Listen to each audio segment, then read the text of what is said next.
Portanto, isto passa-se nos Estados Unidos, este caso, em 1947, portanto, logo a seguir à Segunda Guerra Mundial. E então, acontece este caso no rancho de Roswell, no New México, nos Estados Unidos, em que um disco voador terá caído e uma das pessoas a chegar lá da Força Aérea é o coronel Jesse Marcel. Portanto, o Jesse Marcel teria trabalhado e trabalhou sim na operação para fazer a bomba atómica. Portanto, é uma pessoa muito bem informada, que sabia distinguir o que é que seria um disco voador altamente avançado de outro artefacto qualquer. E esta pessoa, o Jesse Marcel, chega lá e diz que sim senhor, está aqui um disco voador, e a notícia é colocada no jornal.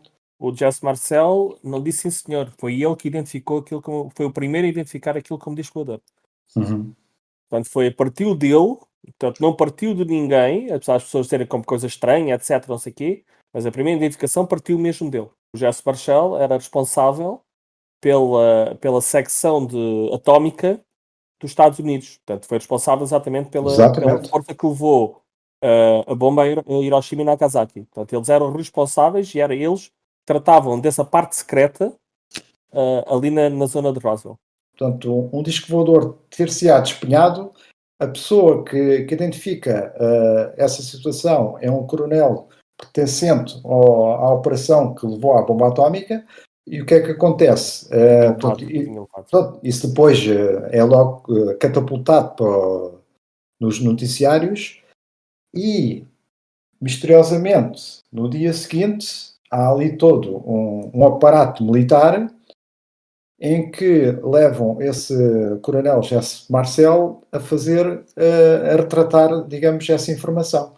Portanto, levam-no para ele mexer junto de outro tipo de material que não tem nada a ver com aquilo que ele teria encontrado, portanto, no dia anterior, portanto, uns casos de alumínio, e levam-no a desmentir, e a notícia seguinte do jornal acaba por ser Força Aérea, afinal, diz que se trata de um balão meteorológico. Portanto, eles passam foi despenhado uma nave espacial extraterrestre, para no dia seguinte dizerem que afinal foi um balão meteorológico.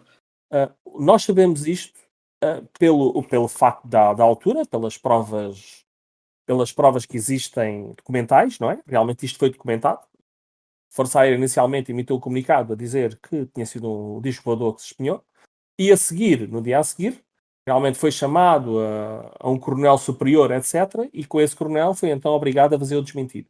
E porquê que nós dizemos obrigado? Porque ele próprio, no leito da sua morte, ele confirmou, deixou gravado exatamente esse testemunho, que tinha sido obrigado a fazer aquele tipo de afirmação, e que aquilo que tinha descoberto no terreno não tinha nada a ver com um balão meteorológico, mas sim com peças que ele nunca tinha visto na vida.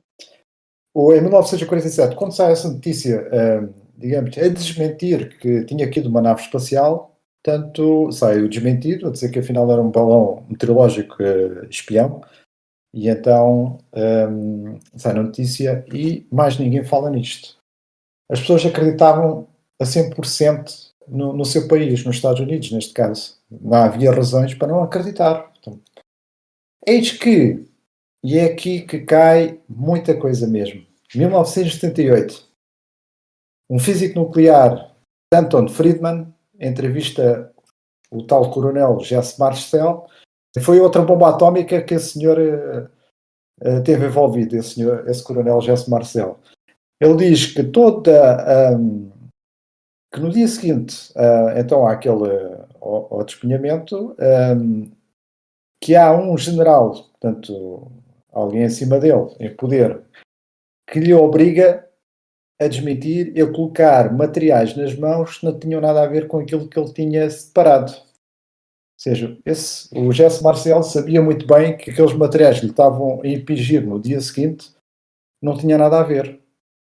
Ele, basicamente, o que é que estamos aqui a falar? De um encobrimento, ou cover-up, em inglês. Isto foi um choque brutal. Quando sai esta entrevista do próprio...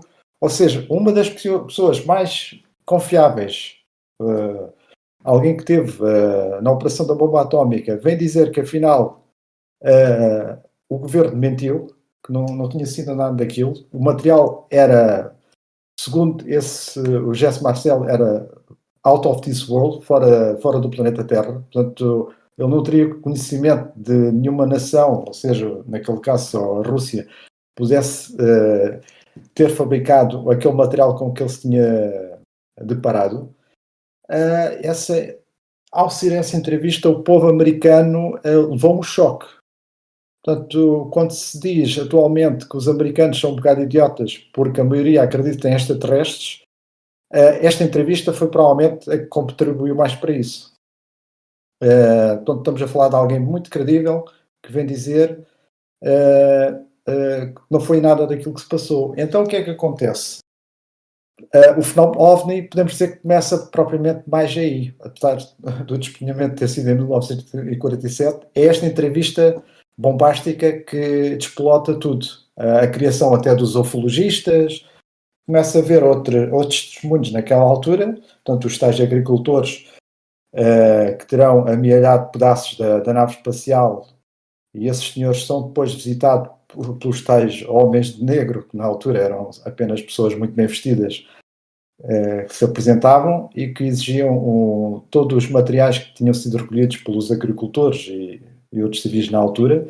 As ameaças foram tão fortes que esses agricultores não só devolveram aquilo que tinham apanhado no campo, portanto havia uma série de materiais todos despedaçados lá por aquele campo fora. Não só eles devolveram os materiais, como nunca falaram mais do caso nem aos próprios familiares. Sabemos disso porque hoje em dia há entrevistas a esses descendentes dessas pessoas, os agricultores, e esses familiares revelam que o seu avô ou o seu pai não lhes disse mais nada depois de terem sido visitados por esses homens engravatados. E isto parece, isto é mais uma teoria da conspiração que não dá em nada. Mas estamos a falar de muitos fatos. Depois dos próximos dias a haver um despenhamento, é criado uma base militar, logo assim à pressão, ao lado desse acontecimento. Portanto, se fosse um balão meteorológico, por que razão iriam criar assim tão depressa uma operação tão importante de recolha de materiais? E, portanto, havia um general que estava lá a mandar e terão mandado chamar alguém de uma agência funerária para fazer caixões pequenos.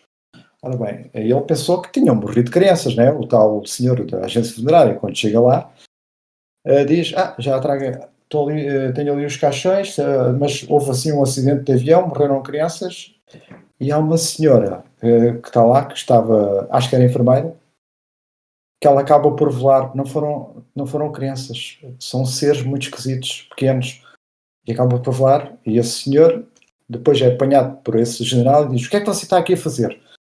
Tira-nos já daqui.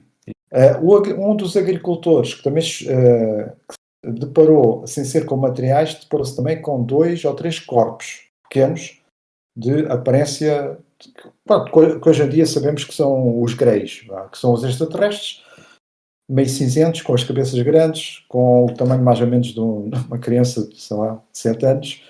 E ele, nessa altura, ainda não havia os greys, né? Isto foi a primeira vez que eles acabam por revelar esta fisionomia, que teriam esse aspecto, e que não tinham pálpebras, portanto, tudo isso sai daqui, destes testemunhos.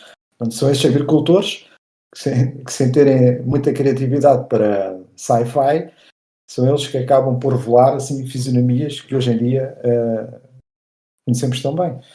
Temos de ter também uma mente também cética, né? Uma mente aberta e uma mente cética.